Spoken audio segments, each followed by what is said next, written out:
Are you seriously considering buying a 2025 Tesla Model 3 or the brand new refreshed Tesla Model Y?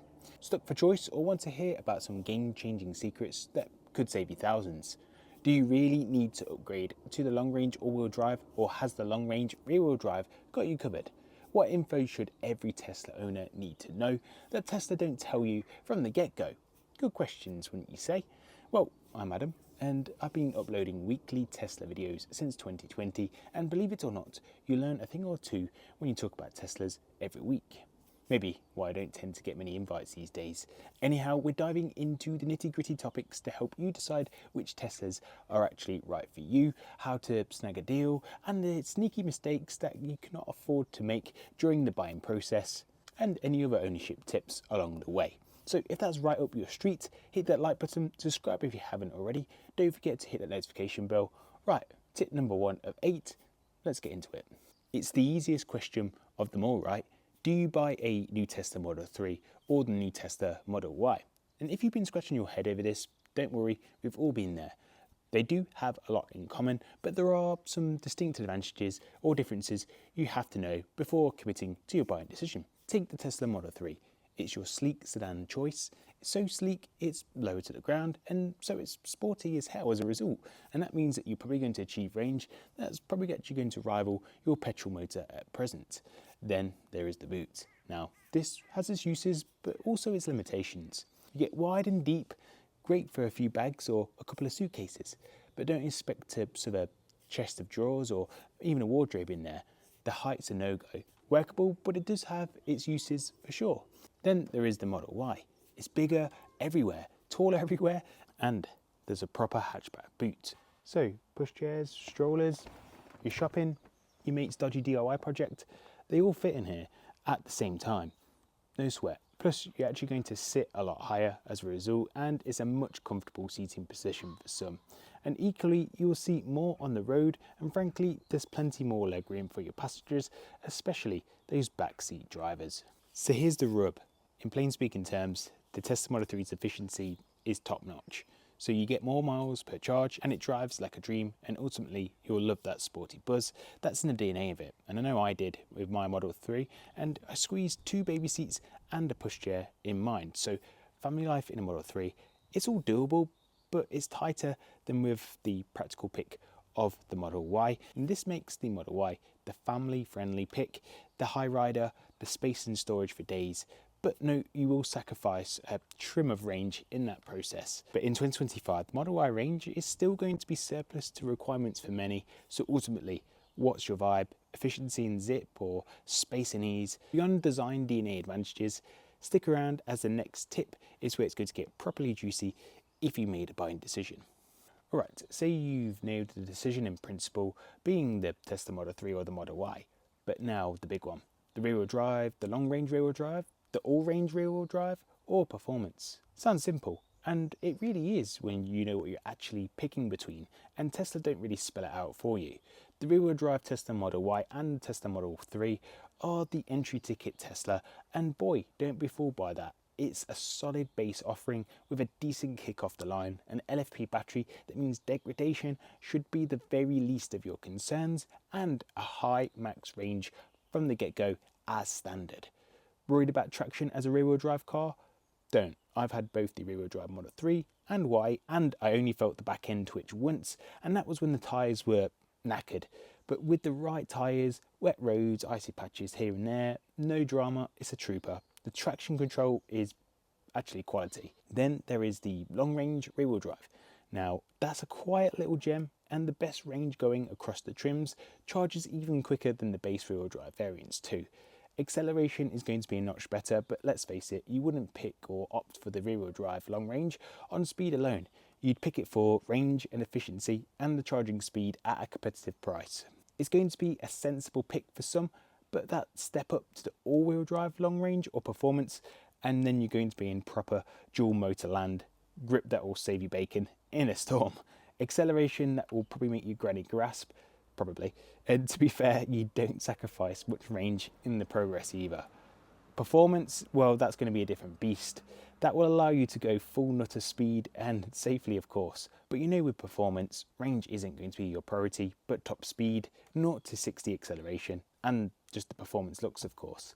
You will know if speed is a priority for you, and if so, there's only going to be one choice. Oh, and some of the little extra snippets you may say?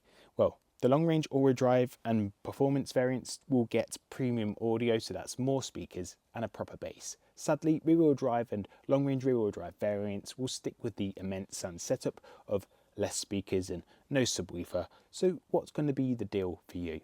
Are you thinking about those bigger long trips, maybe dodgy weather? The long range or the all-wheel drive long range could be the option for you. Just nipping about and stretching from time to time, the rear-wheel drive is spec'd high as standard and is well up for the job. So if you're still stumped, I've got a video or two actually breaking it down, and I'll pop that link on the screen for you now. It's worth a peek if you want an exclusive video to the breakdown. But let's move on to point number 3. This is a quick one for you, but it could save you some dosh. First trick up the sleeve is to save some cash by nabbing a referral link before you buy. Mine is in the description of the video if you need one. It's free discount, no messing around. Tesla won't hand that to you on the plate, but you may also want to skip the custom order page and instead actually dive into the existing inventory tab, or what I call the drive it tomorrow button. Metaphorically speaking, of course, but it's entirely possible. And these are mostly brand new Teslas. Some are either en route, some are actually sat the lot ready for you to claim. But spot your ideal spec, don't faff, they vanish quicker than you can say, maybe. And these sometimes are with one-off discounts. Even demo vehicles can be up for grabs at a lower price. You simply just have to be there at the right time. But if you can't find your perfect fit, build your own through the referral link, still bag that referral discount, and Tesla will then sort it out when the vehicle is made. Oh, and a sneaky extra, inventory's got used Teslas too. And naturally, it's a cheaper way into the Tesla family, and it's cracking if you're not really asked about a new one, unless you use the filter to sort from new to old, and that's worth considering too. But here's the thing, hesitate and it's someone else's ride. If you're serious about buying, consider whacking that deposit down before it's gone. Moving on to tip number 4, I think it is, and no one is honest about this. There's no golden moment to buy that Tesla EV. Holding off for that hyped upgraded hardware feature, don't kid yourself, they tweak these cars over the course of a few weeks, all behind the scenes without any announcement, almost like it's a hobby or maybe a side hustle of some sort, just to make a change or two. So new hardware additions, noticeable or not, will probably drop monthly without any announcement. Equally, features can also disappear without notice too. One day it's hardware 4 FSD, next maybe it's no stalks or lumbar support. You know, the Model 3 is stalkless. They then made sure that the refresh test the Model Y again had an indicator stalk again. It's all a little bit nuts if you're not used to it at all. The swapping and the changing is just a Tesla thing. But let's not forget the software updates. My old Model 3 got adaptive matrix lighting after 3 years of ownership, and just from a free software update too. So whenever you do buy, software will keep your Tesla ticking and actually give you a new car like feeling almost monthly. And if you hold out for a perfect Tesla Model Y or Model 3 build, waiting for the rumors, you're simply just gambling. The point is, when it feels right, just jump. Tesla's always shifting. Don't get stuck on pondering for this and pondering for that. Point number 5, however, could be crucial. Before you actually take your first drive, do yourself a favour and get your charging sorted before, or you'll miss out on most of the convenience parts of an EV and most of the cost savings.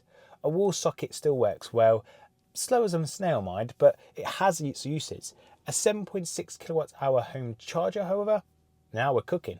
That's 3 times faster than using a standard wall connector. Plus, you can then get EV tariffs that make getting 2p a mile seem unrealistic. But on Octopus Energy's intelligent tariff, it really is a reality. Madness, to be honest. And if you use my link below to switch to Octopus, you can also split for £100 too with myself. Not UK based, you can still hunt for local off-peak deals just through your local energy suppliers. It's well worth checking what tariffs they have on offer. But why bother charging from home? Apart from the cost, you may ask. Well, it is pretty much convenience.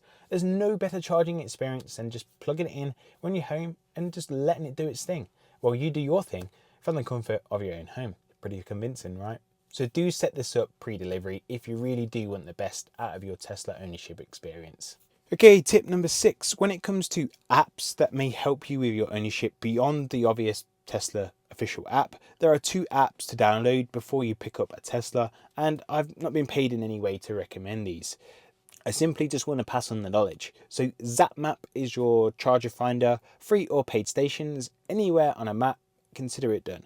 I've leaned on this app for staycations in the past, and when I wasn't aware of what the local area was and its charging facilities. Then there is a better route planner for which plans out your trips, waypoints, all in seconds. Tweak it silly if you want, state of charge, the car that you're using, whatever. There's quite a lot of options there. And these apps are just cracking tools, and they'll ease your range worries for new owners until Tesla navigation clicks for you, and that's really ace on its own once it does. The penultimate point of the video, while you do wait for your Tesla delivery, you should consider yourself a few additions to your Tesla to help pass the time, but also to maximize your ownership experience. One of the best third-party Tesla accessory providers out there is Jawa. Now, they've partnered with me before to help kit out my own Tesla Model Y with their 3D floor mats, which are a worthy upgrade over the standard Tesla carpeted ones. Waterproof, raised edges, and that's perfect for my son's muddy football matches. They're just easy to wipe down, and there's going to be a link and an exclusive affiliate discount code below if you want to take a look yourself. But it doesn't stop there. We have more Jawa wins like this neck pillow. I've got console trays to sort out the clutter that I have, the screen protector for the display, cup holders, wireless gaming controllers that also recharge using the car's wireless mats, and that's great for supercharging gaming sessions. And Jawa really is just the real deal when it comes to accessories. Don't forget to check out what they have to offer using the link in the video description. Final point refers to your collection day. Do yourself a massive favour. The night before, grab a Model 3 or Model Y checklist online. Google's full of them. It's your checking lifeline.